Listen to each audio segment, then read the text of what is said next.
Welcome to the Her Story Circle podcast, the podcast that brings you the extraordinary tales of everyday women who are changing the world. I'm your host, Gertrude Mache, and I'd like to acknowledge traditional custodians of the land on which we meet today. I also like to pay my respects to elders, past, present, and emerging. Every week, we dive into the lives, challenges, and triumphs of women from all four corners of the globe. We're here to inspire, enlighten, and connect, sharing stories that uplift and empower. So grab a cup of coffee, settle in, and join us as we explore the incredible journeys of women shaping our future. This is Her Story, where every woman's voice matters. Hello, everybody, and welcome back to the Her Story Circle. This is Gertrude Mache here in beautiful Melbourne, Australia. And today I am graced with the presence of yet another fascinating woman. Welcome, welcome, welcome to our tribe. Please tell everybody your full name, where you're based, and share your story with us today. Hi, my name is Deba Douglas, and I am based out of Dallas, Texas. And I'm so honored to be on the show today. And a little bit about my story. I am a former principal, teacher, coach that has turned into becoming a real estate mogul in the Texas area.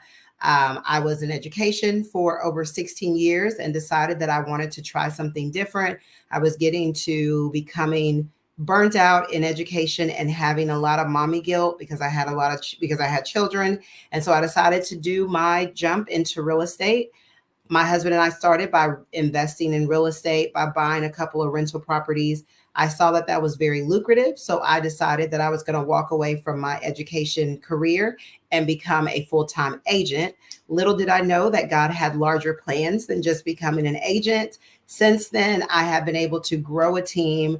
We do over 20 to 30 million a year. And now I've been able to share my education and share my world with teaching people how to flip houses, how to buy rental properties, and most importantly, how to build their wealth around real estate investing. So I'm super honored to be here, and I've just been able to be blessed with real estate. Real estate has not only changed my life, it's changed everyone around me. Because I have the background of education, I've now been able to help over 200 students, more than doing 3 million in volume with just their properties. I show them how to buy properties. I show them what type of contractor they should be working with. And then my team and I, we guide them through the entire process to support them along the way and motivate them and encourage them and empower them and really minister to them and really share with them how powerful and how impactful they are, that what we're showing them was already inside of them. We just showed them how to pull it out of them. So not only do I invest, literally my entire family invests. My mom and dad invest now. My brother-in-laws invest, and so does people in my close family. My brother and sister also invest. So my personal obedience of following what God had for me has not only affected my life, it has affected everyone around me. Yeah, so I would love to share with you what was literally that turning point that made me decide I want to get out of education and I want to get into real estate investing. So it's probably a combination of several different things that was happening in my life at that time. I'd been in education for about 14, 15 years at the time, and I was very unhappy. I felt like I had reached the glass ceiling and it was going to just be almost impossible to move up into becoming a superintendent. And I was having little children at home, and I felt like I was more of a mom to students that were at my school compared to being at home with my children. And there was just a lot of frustration and anxiety about my life. Like I was looking back on my life and realizing that this is not what it was supposed to be like. And this is not what God called me to do. I was very heavy in my church at the time. I served a lot. And I, was really listening to my pastor at Shoreline City, Pastor Earl McClellan. And he really talked about how your life should be full with abundance. God wants you to have more than enough so that you can bless other people. And I remember having teachers that were buying new houses or they just had a baby, and I didn't have enough money to just get them a gift card. I was literally living month to month, and as teachers and educators, we only got paid once a month. So it was very hard for me to say, I want to bless those people, but I can't because I don't have enough money. And knowing I didn't have enough money, knowing that I wasn't happy and my kids weren't seeing mommy as much as I would want them to, and knowing that I was spending so much time at work, one summer I decided to pick up a book in our office that was Rich Dad Poor Dad by Robert Kiyosaki. And as I read the book, all of the words and all the things that I had problems articulating were in the book.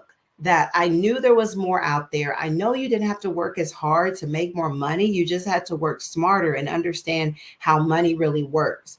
And in that book, I literally was able to finish that book, I think maybe in like 2 days, if not less. And I literally was like, okay, it's time to execute. I immediately sat down with my husband and told him that we need to make changes. We need to save our money. We need to sacrifice because where I see God taking us is a different place. And so we went on this journey. Thank God that he went with my crazy little story. We stopped going out to eat. We stopped taking trips. We stopped doing other things that did not help us and align us with our goals. And that was literally the turning point for us. And literally a year later, we had bought our first duplex. And then I quickly left my job because we had saved so much money cutting back that we had enough savings that I could quit my job, jump into being a realtor. And then from there, everything else just took off.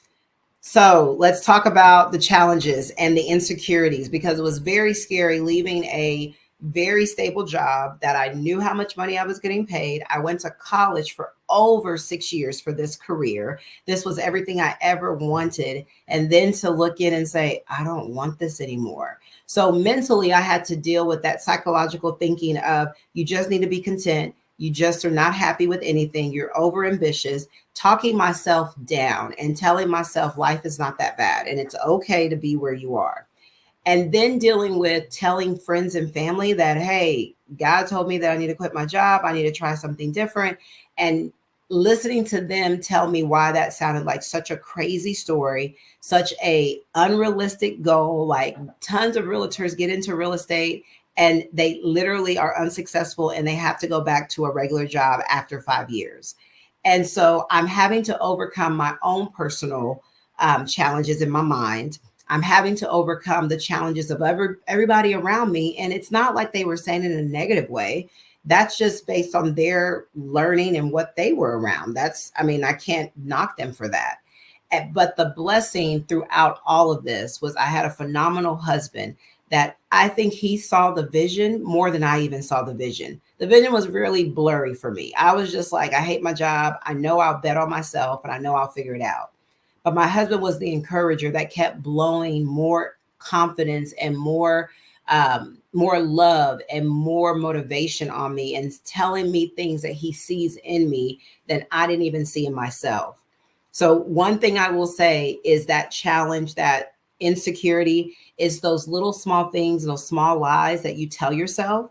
But because I was so grounded with God and my husband was there with me every step of the moment, and we had a plan, like we really had a detailed plan of if this doesn't work, education is there. I'll just go to another school or I'll figure it out. But I knew that if I am trusting God, he's not a man that he's going to lie. And I know he's going to see me through every situation. It's not going to be easy. There were moments that I didn't make any money, but we had to depend on our savings that we had already intentionally set aside.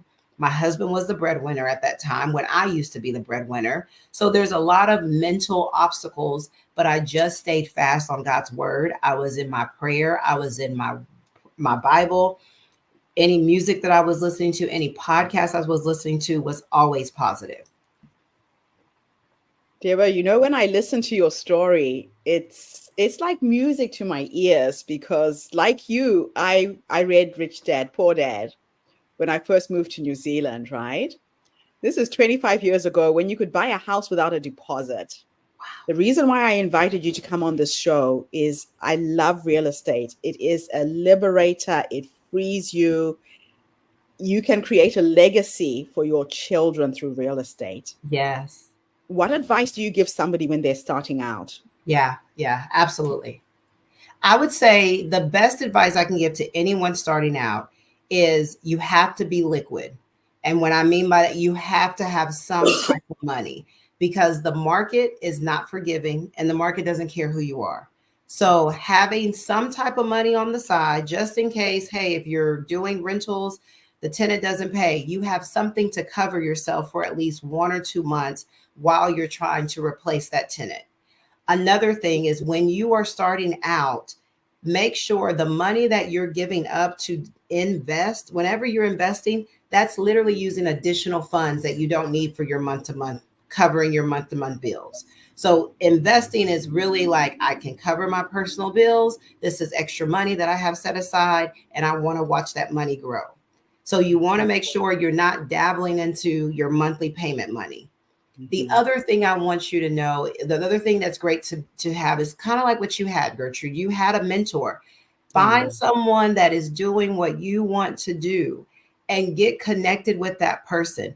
And you don't have to believe everything they say, you don't have to do everything they do, but take the time to pour into them and give them some type of value that may not be monetary, but give Yes. something back to them because they're going to be more than happy to give back to you. I have yet to meet anyone that was doing better than me, more successful than me, that didn't care to share some type of advice because they yearn for that. We all want to help each other, but make sure as you going to get information, you're not just sitting and getting. Come with the openness of abundance of, oh my gosh, I just appreciate you taking the time to meet with me. What can I bring of value to you? In Just saying fact, those words I love alone. that. When you said that, you reminded me what I used to do is on Sundays, I would go to her open homes Mm, and I would help her clean up and yes, tidy things up and talk to people when they walked into the room. I was there just supporting her in the background and watching what she was doing. yes, And yes, it made a difference to her. She really appreciated my presence. So don't always just take, take, take. yes. You have to give as well. Absolutely. And it's a mutual situation because then it doesn't just keep it like I gotta keep giving. That person is ready to learn from you too, because there may be Yes. something from your past that may have helped them move on and do something different with their business. You know, when you really think about God and how amazing He is, like, yes, there's a God that's over everything, but we are God. Like, we are the ones that connect people and give people that level of motivation. Like, oh, I just Yes. needed that. And God makes it all work out for his good. But sometimes we are the hands and feet of God, and we have to really think about, okay, yes, I need to make money, but who can I inspire? Who can I help that may just need a smile, that may just need me Mhm. to give them a compliment that they are, you never know what people are going through. You talk about instructional leadership. You have been in education for a very long time. How do you apply these skills to motivate and guide your team in real estate? Yeah. So, one, my biggest or my best leadership book is the Bible. I will be completely honest. There are so many stories about leadership in there. And then just having that background of being an educator, having my master's degree in education leadership, it's really about the end result.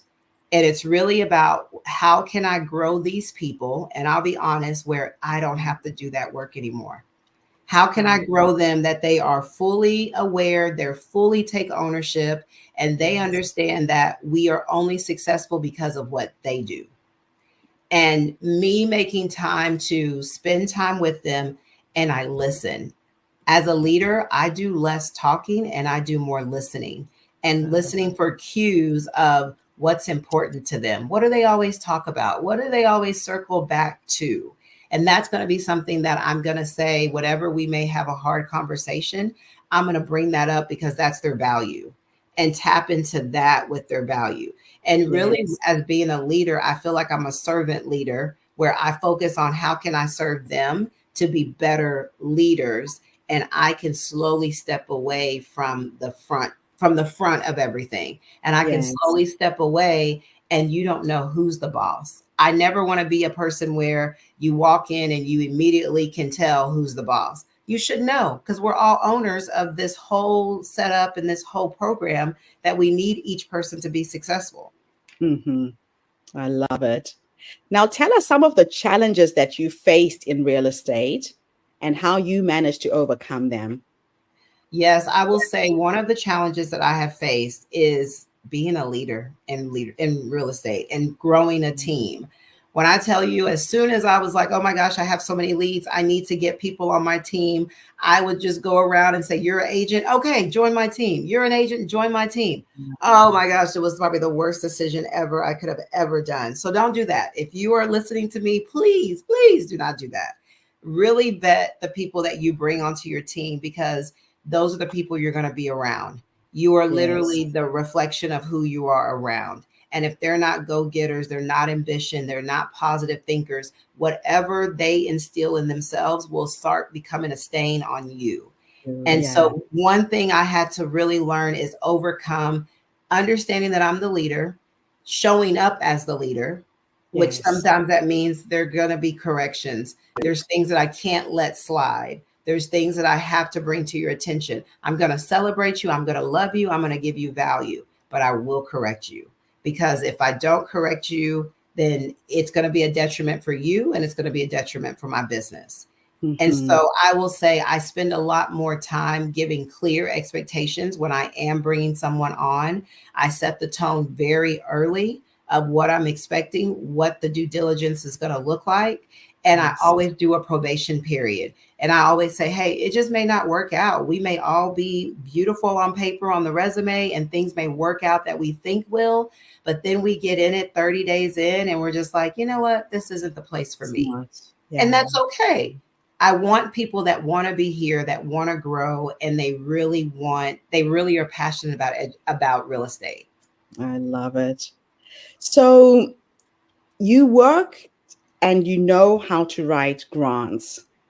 A lot of nonprofits don't know how to invest in the properties that can help their nonprofits, right?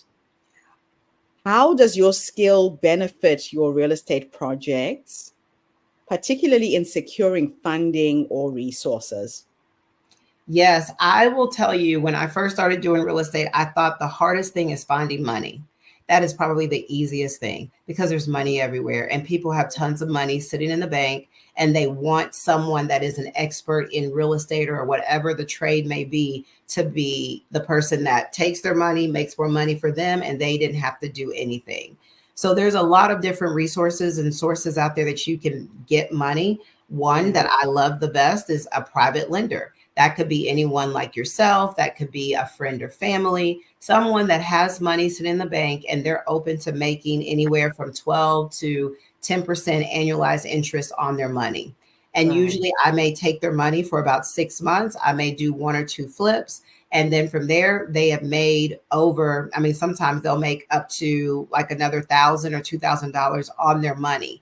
And then we Mm. give them updates throughout the process. If, depending on how much they want to be involved, we let them know. Sometimes I may do a bigger deal where it's maybe a 1 year or 2 years that I may hold their money, but they'll Yeah. get up to date inspections of what's going on. They can meet us at the property. I love the private lending aspect. Another aspect that I do use sometimes in combination with private lending is a hard money lender. And that's not really a bank, but someone that has an organization that they already pull money from different sources and they're able to lend me money. And what one thing I do love about them, they're able to help me scale, because now I can do multiple properties and they lend, literally the lender I use now, he lends up to 100% financing for the purchase and the rehab.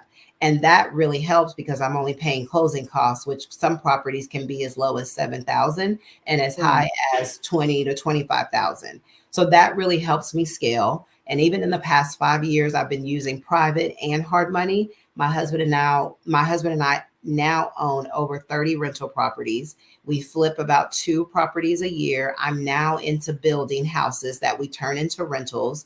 It's Wow. just been a overwhelming of abundance that it has really changed my life. It has definitely changed where I never thought teachers could be wealthy. I just thought we just made a decent living to just Yeah. live comfortable. But now it's a wealth game where even if I don't sell a house as a realtor, I have cash flow coming in from my rental properties. And this is now where, as African people or people of African descent, we create generational wealth. Yes. This is one of the things that I am so passionate about, leaving a legacy for our children so their starting point is going to be much better than ours. Yes. We Yes. are competing with people who have generational wealth, and we need to build that for the future. Yes. Now, the term flipping houses, well. Let's speak as if there's somebody who's listening to this podcast who has no idea what we're talking about. Take us through that process. What does that mean? How do you flip a house and make money? Just go into detail there. Yeah. So flipping houses consist of, I found a property that needs a lot of work. It may have fire damage. It may be in foreclosure where the people that lived in the house, they no longer have enough money to pay for it. But it's Yeah, very distressed. It's not livable. It's kind of one of those, the eyesore of the neighborhood. Nobody knows what's going on. It's just a house that's just sitting there. you're right. Myself and my team will buy that house. We will then clear it out. We will clean it up. We will update it to the brand new trends that are going on right now. Make that home, honestly, the best house in the neighborhood. And we spend money doing that. So let's say, for example, we buy the house for 150,000, and then we put in another 50,000 to get new cabinets, new flooring, painting the house, whatever we need to do, new plumbing, whatever that may be. And then we Yes. turn around and we sell the house for $300,000 to someone that is looking to move into a house with a nice neighborhood and a nice education system. And then we create new affordable housing for them. Wow. So, in the purchasing of the houses, you're also taking into account those factors: the location, the neighborhood, the schooling system, the hospitals, correct? Yes, absolutely. The best houses that sell very quickly are, number one, the school district, because most people that buy houses have little children and they're focused Yes. on making sure their child has the best future. Then the next thing is going to be the neighborhood. Who are the neighbors? Are they nice? Or, what does their street look like? Is it on a busy road? And then really understanding the city and knowing how quickly will this house move. I love it. That's absolutely amazing. Now, when it comes to the actual physical work, in New Zealand, getting tradesmen is a big, big, big challenge. I don't know what it's like in the US. Do you have a team? Do you have teams that you recommend to your clients? How do people get good, reliable workers to do the work once they've purchased the house? Yes, that's probably one of the hardest things that I still struggle with. I have a Mm, solid team that I've worked with for the past 3 years, and they do a lot of my personal flips and my rehabs, but now they also do a lot of my students that I teach them how to flip houses.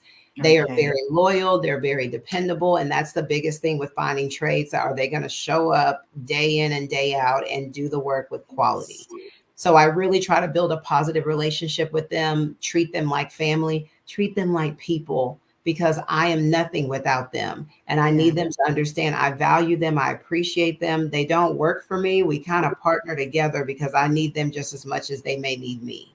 Yes. I love that. Yeah, because that's always going to be the challenge, is getting good professional tradesmen to come in and actually do the physical work. So you're helping your clients to secure good teams as well. So if I could take you back to the younger you, this young woman who had a vision, who had a dream, who quit her day job and went into real estate, if you could go back and give yourself three nuggets of wisdom based on what you've learned up until this point, what would those three nuggets of wisdom be? Oh, that's such a good question. Oh my goodness, that's like the best question in the world. What 3 nuggets would I give my younger self before I jumped in and I am who I am now? The first thing I would tell myself is do it. Just do it. Whatever happens, God's going to cover you and he's going to take care of you. He's going to close the doors that need to be closed and open the doors that need to be open. The second thing I would tell myself is trust your instinct. because that is literally the Holy Spirit telling you what you need to do. So trust yourself. The other thing, the last thing I would tell myself is, who cares? Who cares what they say? Who cares what they think? Who cares who's watching? Who cares who doesn't believe in you? Who cares? You're doing all this for the kingdom. And at the end of the day, if your heart is pure and you're doing it for the kingdom, God is going to open up every door that you're supposed to walk through. Wow. Your faith has really carried you. I can feel that. Yeah, that Yeah. is so beautiful. Now let's have a little thought experiment. And I'm going to teleport you into the future. You are now 90 years old. You're sitting on your rocking chair on your porch, surrounded by your children, your grandchildren, your great grandchildren. If we could go into the future and you could have a conversation with this wise woman who's led you up until that point, what will you say to her when you finally meet her? Man, it actually brings me to tears almost just thinking about that. I just wanted to just give her some grace and give her mercy and tell her thank you for just doing it. Because as I'm sitting here in my rocking chair and I'm probably surrounded by all my family and all my friends, and I look back and say, we are all where we are because of my one decision to quit my job and to jump into real estate. Not only did I make a legacy for my immediate children, I made a legacy for everyone around me. And now we are not just dropping the baton from one generation to the next. We have passed the baton. We have set a table. We have created chairs around the table. We have built out a foundation of a house around at the table. And now my great, great, great, great grandchildren will never have to worry, and knowing it only started because I chose to follow what God was leading me to. That is absolutely beautiful. The reason why I love to ask that question, Deba, is a lot of women don't realize that the wise woman is already in us. She's that little voice that says, say yes, say no, quit your job, go left, go right. And until we start trusting ourselves and listening to the voice, we're looking outside of ourselves for solutions, but we have all of the solutions to all of our problems. So thank you for just really confirming that for us this morning. Wow. I don't have the words. My heart is full. I feel very, very honored to have met you. How can people find you, Deba? What is your website? Yes, you can find me on my website. It is www.douglasdwellings.com. You can find me on all social media platforms at Deba Douglas, or you can find me on Instagram as Deba Flips Texas. Reach out to me. I love to talk, and I'm actually the person on Messenger. If you respond, if you send me a message, it's going to be me. Deba, have a fantastic day. It is really, really lovely to have met you. And if anybody out there is trying to create some generational wealth for your family, this is the way to do it. You cannot go wrong with real estate. So, the Her Story Circle is a platform that brings you the stories and voices of women from all over the world. We share our stories to uplift you, to inspire you, to energize you, to empower you with knowledge and skills. So tune in again tomorrow when I interview yet another amazing guest. In the meantime, have a fantastic day, morning, or evening, wherever you are in the world, and bye for now. Thanks again, Deba. Thank you. Thank you for tuning into the Her Story Circle podcast. I hope today's story has inspired you to believe in the power of our stories and the difference you can make in the world when you use your voice. I'm Gertrude Mache, and it's been an honor to share this space with you, where voices from all walks of life come together to weave a rich tapestry of diverse perspectives. Don't forget to subscribe, rate, and review our podcast to help us share these stories with more listeners. Follow us on social media by looking for the Her Story Circle podcast for more updates. And join us tomorrow for another episode filled with courage, resilience, and empowerment. Remember, your story matters, and together we're building a stronger, more inclusive world. Until next time, keep making her story.